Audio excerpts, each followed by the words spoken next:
Hey everybody, welcome back. As promised, I have Visions of War, the Art of Wayne Reynolds. Have you ever looked at an artist's work and just thought, how did they do this? How did they make this so effortless? I sit down to draw sometimes, and my art compared to his, it feels so safe. Really generic, real vanilla. Today, I want us to look through this because if you've ever wanted to up your art style, get one of your favorite authors and just dig into it, start to study it. And we're going to be looking at about five different things in this video. The his poses especially. Now I want to apologize for the lighting. No matter how I've set this up, like there's glare, so we're just going to have to work with it the best we can. But he's a great fantasy illustrator. It just seems like every time he commits to something, he goes full speed. And the cool thing is this book contains breakdowns and concept art, little sketches, of him walking through this. Down here we see something with these. Again, he did art for D&D, so it's the Eberron Explorer's source book, and it looks like Sahuagin. I think that's how you pronounce it. It's like these crazy fish guys. The only key that I know that is because this one has 4 arms. Therefore, I know it's an elite. They could be Kuo-toa too, so I don't know. Well, anyway, gets into it. This is his art from high school. He drew Elric. If you've never read the Stormbringer series, I highly encourage that. But here we have some different art. Now look at this. Now, again, we're going to talk poses for a minute, okay? Now, I don't know if you watched another one of my videos, but I had some art where I was just showing some guys standing there. Now, let's identify, let's look and see the pose here. The pose, you could do something kind of vanilla where it's like, yeah, I got my guy standing here, and he's just kind of like, hey, right? And instead, what Wayne has decided to do, and you guys don't knock stick people, okay? Because comic artists still use them. I know Marvel Comics guys use them, but it's like he's got the leg up like this. If this helps you, you start using stick people. This arm's kind of back a little bit. And he's got the weapon right here. But look how much more dynamic. He could have the guy just standing here like, hey, what's up? And he's got the sword or whatever. But look how much more dynamic this is, okay? And I don't do it justice, but I just want you guys to notice, and then again, the helmet design. Look at that, because helmets are typically what? They're kind of like big old bullets on the top of your head. And instead, he went with something really crazy. It's super up here. It's got crazy frills on it. Again, this is a mess.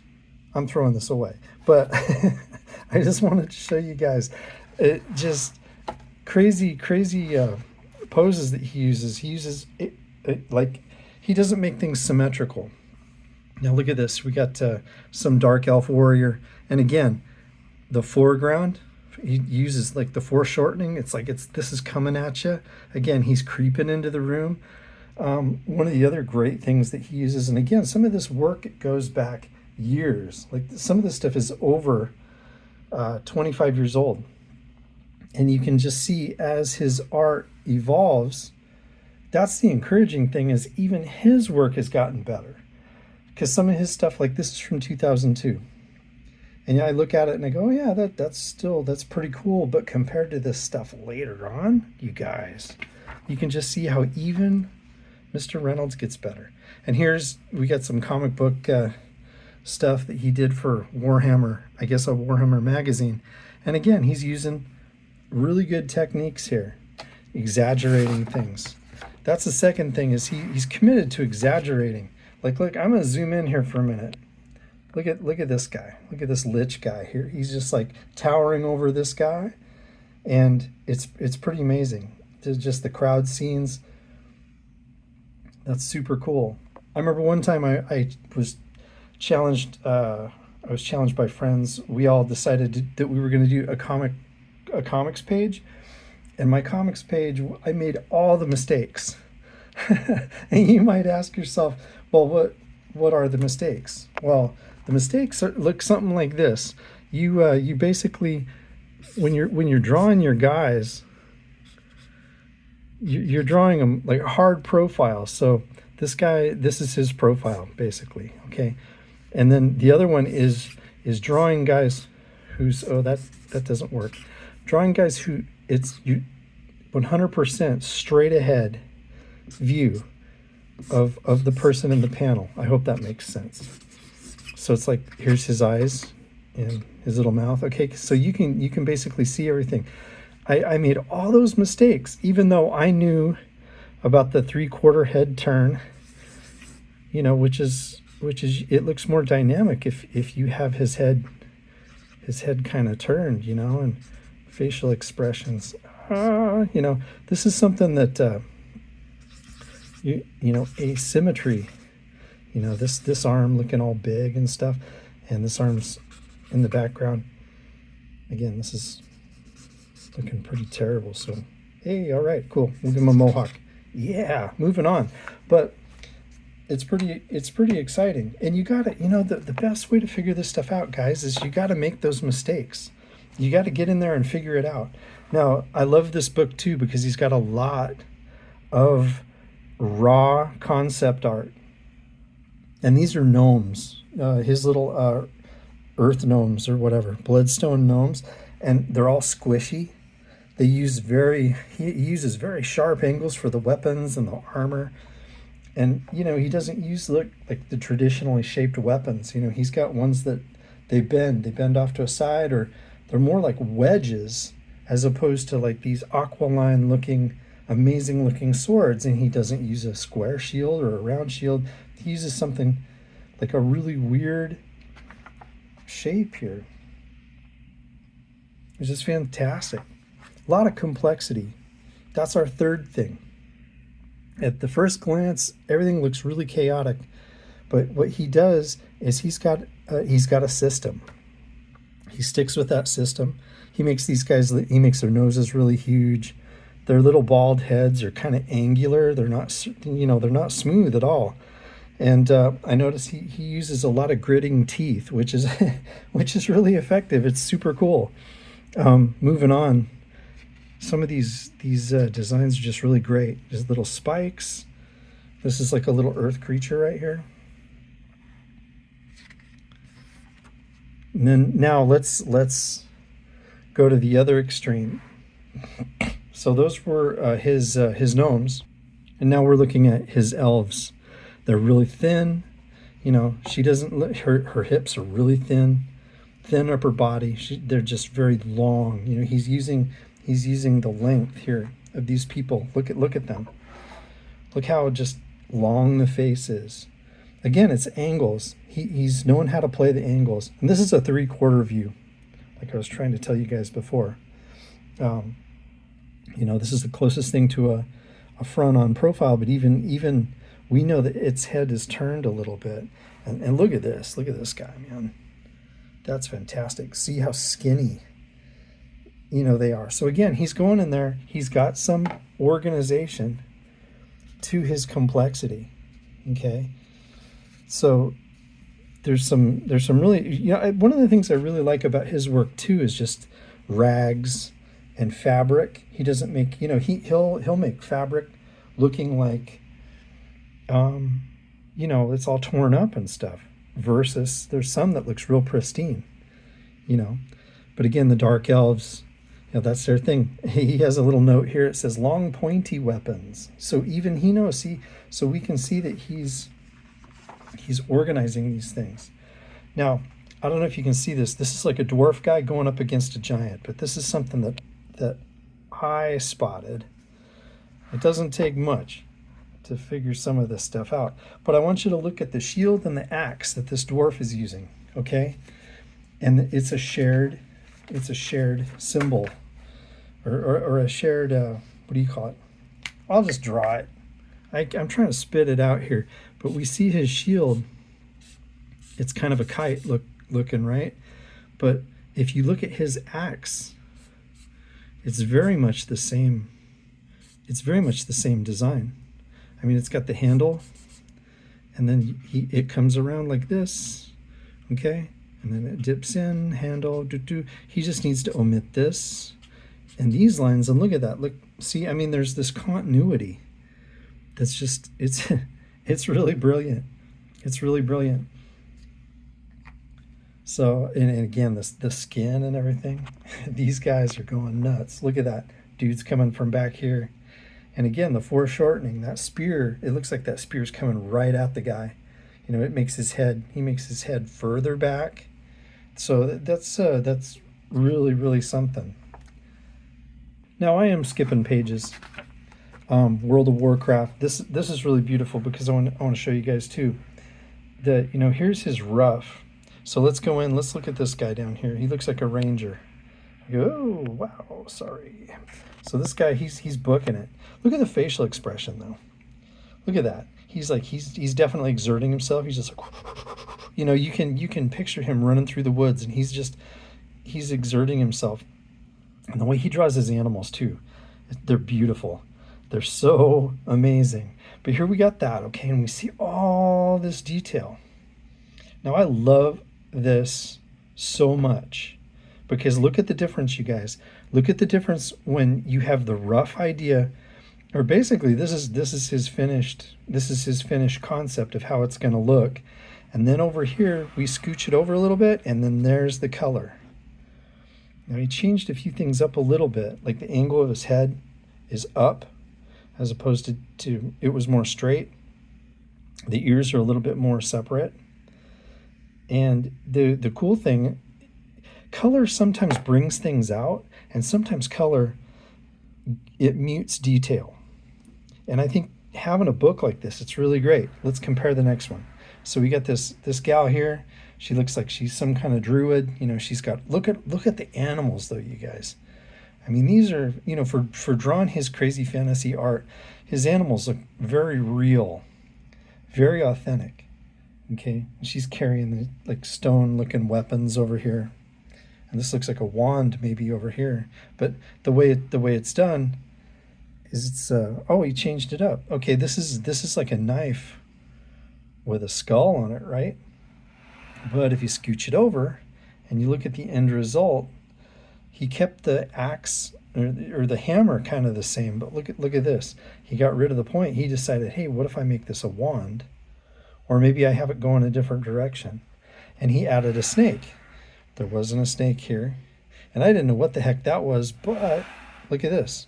So he added the snake, but it's like a little clockwork rooster or something down here. but look at these guys. It's super cool. It's super cool. I'm gonna zoom back out. The fourth thing that I want you guys to recognize is, and I used to do this a lot when I was in high school, is I had story. There was story that I was trying to tell in my art. And I want to find a really great example of that. Okay, I found it. Here we go. So we got these. I don't know if you can make out the detail. But this little tat alone should tell you what we're dealing with here. We're dealing with allies, and we're dealing with the Nazis, right? So this is like back in World War II. You've got this crazy Frankenstein looking thing. I got to zoom in on this, my people. Look at that. Whoa, that's crazy. So here we have undead soldiers, and it's like SS. And again, we're playing on the symbolism that, you know, the SS, they used a lot of weird, you know, experiments and all sorts of stuff. You've got this person in the background. Look at the detail. So who's this? Is this like an officer? We don't know, but they got these two scary looking hounds back there. You've got all these undead zombie looking people coming at you. But here's something I noticed. So this thing is gross, man. Look at, it's like a butcher. I hope you're not scared by imagery like this, you guys. If you are, just go drink some chamomile and try not to have nightmares. But see, this hook is empty. It's swinging around, but this hook has a hand on it. Ew, good. Now, one thing I want you guys to really notice, this is something I picked up just looking at it. You talk about story. Look at the guy's ammo clips here. They got little pluses on them. Is that a plus? No, that's a cross. What if? I mean, I'm getting Hellboy vibes really big time about this. What if this ammunition was blessed by a priest or a chaplain or whatever, you know, because they had those in the army back then. So it lends to, you know, story. It makes you kind of go, what the heck is going on here? You know, you get some old rundown castle, and these guys are coming out, and you know, so it's really really cool. Let me see if I can find another example for you. Okay, I found it. I just gave myself the southern accent there for a minute. I found it. So here we get these characters, and one of the things too that Mr. Reynolds does that's super awesome is he has. I mean, obviously he was hired to do these characters by Pathfinder, and he had recurring characters. And I'll show them to you in a minute. But here we got this fighter guy and the sorceress, and it looks like they're in a city and there's some kind of festival going on. And over here we got all these goblin guys like coming out of nowhere, and they're like, whoa, you know, and you see people in the background like running, and it makes you just wonder, wow, what's really going on. If you look even closer, just because I know the characters a little bit better, this guy in the background, he's a monk, and there's you know, maybe he's trying to get people away, like, hey, get out of here, you know, that kind of a thing. But this is really cool. This is super cool. Like, so having story, and I want to turn back a little bit. I want to try to find these characters. So here's the guy I was talking to. Here's these two characters actually, and maybe these are his two main characters out of this group. But he's got this fighter guy, okay, and he's got the sorceress woman. Now again, his stuff is kind of like on the tattered side, but obviously he looks like a soldier. And this I love, because if you can't make that out, that's a tankard. That's like a cup, like a mug, like a beer stein. So the man likes to get his drink on, okay? He fights with two weapons, but he's also adept at using a bow. He's got some armor on, but he's not super armored. He's not like a knight. You know, he's obviously very mobile looking guy. You know, he gets around. He's got scars on his face. Looking at her, she's just beautiful. I love what he's done. You know, we saw that with the Dark Elves. We saw how the Dark Elves had, you know, tattered clothing. I'm trying to get this here, guys. So you can see now in the background, it's the concept art. You know, and again, he didn't like that pose, so he changed it up. That's really neat to see. Like okay, let's scooch back. He pretty much kept the same pose with this guy. See, we got the original right here, and then this is the color right here, but he actually changed her up. You know, it's like this pose is kind of, you know, it's not that dynamic. Maybe he got looking at it and he's like, nah, she looks kind of uncertain maybe, but this one, she looks very, very determined, very driven. I love the subtle tattoos that are on her body. She's got these like light blue tattoos. The little details here on her clothing, I don't know if these are wards or something like that, you know, but it's like in this crazy language, weird writing. And again, you know, she's not wearing a whole lot, but what she is wearing, you know, she's got some jewelry going on. She's got a staff back here. So, and she got sandals. So it's very cool. It's very cool. Let's look at a few more. So here we have a rogue. And of course, he made her an elf. You know, kept the same pose. This reminds me of, if you guys have seen any of my art, I got a guy that I drew who had a whole lot of daggers, and obviously, you know, she can throw them, and she wields a little rapier and stuff, but she's actually very well dressed, well put together. She's got dark clothing on so she can, you know, hide in the shadows and that sort of thing, but just very interesting. You know, you might look at this and you're going, dang, how does he come up with all this? Well, I'm sure he has references. I'm sure he looks at pictures of stuff and go, hey, I want to use that. And over here we got this cleric. Now he changed her up just slightly. But the thing I really like, the imagery here, is if you guys, and again, her motif is very like Middle Eastern looking, like like Sinbad kind of thing, like Alibaba and the 40 Thieves or whatever, right? So, because she's got like a scimitar going on, like a curved blade. And again, she's very, very Ottoman Empire looking, for lack of a better term. But the thing that I really like is this, her holy symbol of her deity that she worships. It's very similar to the Egyptian Ankh, the symbol of life. And I see that even though the wings are separate, but it's using that iconic kind of like imagery. And why couldn't you do that? So what are our points that we've covered so far? We have dynamic poses, okay? We have the commitment to exaggeration, exaggerating things. And like I said, Mr. Reynolds, the facial expressions, and there's a lot of gritted teeth going on. Like, look at this guy down here, this giant dude. A lot of dental going on. So, but he's not afraid to show that these people are, stressed out or screaming or yelling. So what we get to? Commitment to exaggeration. Third is organized complexity. He has a system and he uses it. Storytelling. Man, I'm just screwing this up. You can't even see the whole thing. I apologize. You got my crappy art over here. Look at that. That's beautiful. So, and some of his art is really dark. It's very dark. Like, in fact, that's my only critique on some of this is like the cover. Like, I've dinked around with my lights so much to try to bring this out, but the cover is so dark. And again, I think it's true to his work, and obviously this is how he wanted it. But if it was me, I would have just brightened it up just a little bit, just adjusted that brightness just a little bit so you can catch all these beautiful details that are in his stuff. So organized complexity, storytelling, and then lastly, number 5, artistic confidence. The more you do this, the more you try to push into this, you guys, and try your own style. Oh, look at that. Look at these. You might not be able to tell what these are, but these are fire giants. And they're running through lava, totally unaffected by it. Look at just how hunching down that dude's trying to catch up. These guys are coming up. This guy's getting ready to take a big swing. This guy's all, screaming.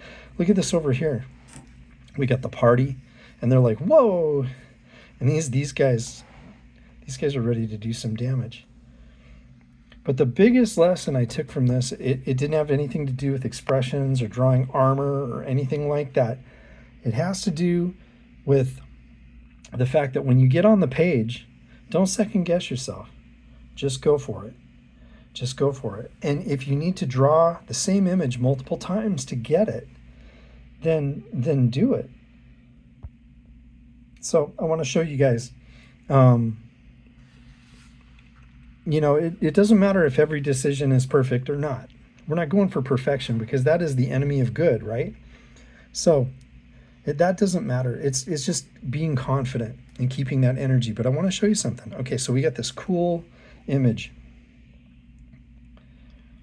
that he did of this guy, this rogue character, and he's got a crossbow with like multiple bolts in it. It's like, oh crap, that's a cool pose. But look over here. He worked it so he could figure out which pose was going to be the best. Let's look at this. And again, so here we got that, and we can see. And for these little sketches, I mean, there's a remarkable amount of detail. He just kind of was like, meh, when it came to the background, because that didn't matter. He was trying to get the pose figured out. And here we got this. The guy's more up on top of a roof, and he kind of like, well, no, maybe not. Let's angle down. So here we have him working on it, and it's like, no, what if he's cresting the top of the roof, coming over the top of the roof? No, and then I believe these might be in sequential order.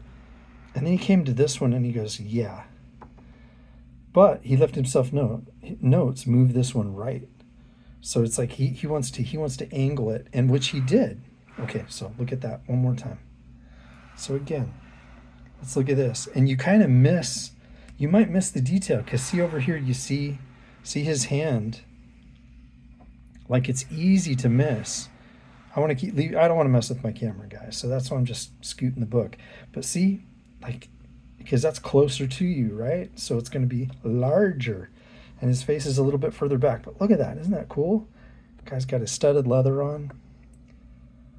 That's just freaking amazing. So I hope this encourages you today and not discourages you.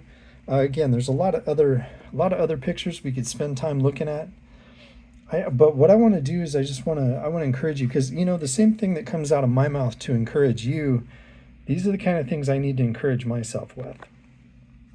And I think every artist, to a certain extent, we look at things out there and we go, wow, I'm not as good as this other person. This other person is amazing. But if we let that stop us, we're not going to get better. We're not going to achieve greatness, and I say greatness with kind of like in air quotes. I want you guys to be good at whatever it is you do.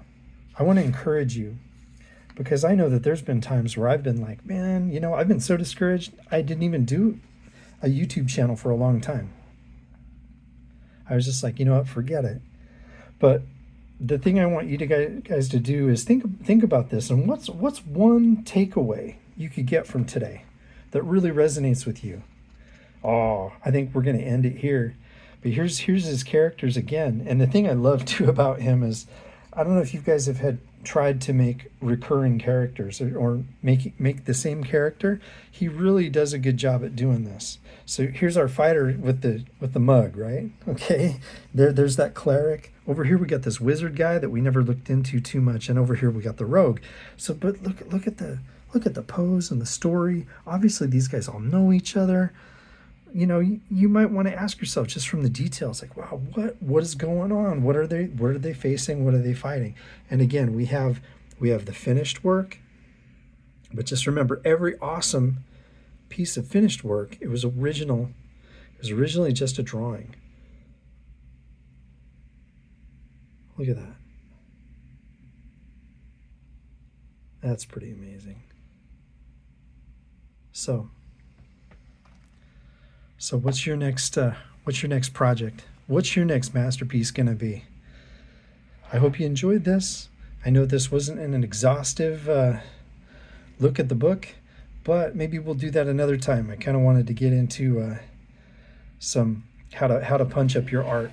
Anyway, excuses aside, protect your mind, have a great day, and God bless.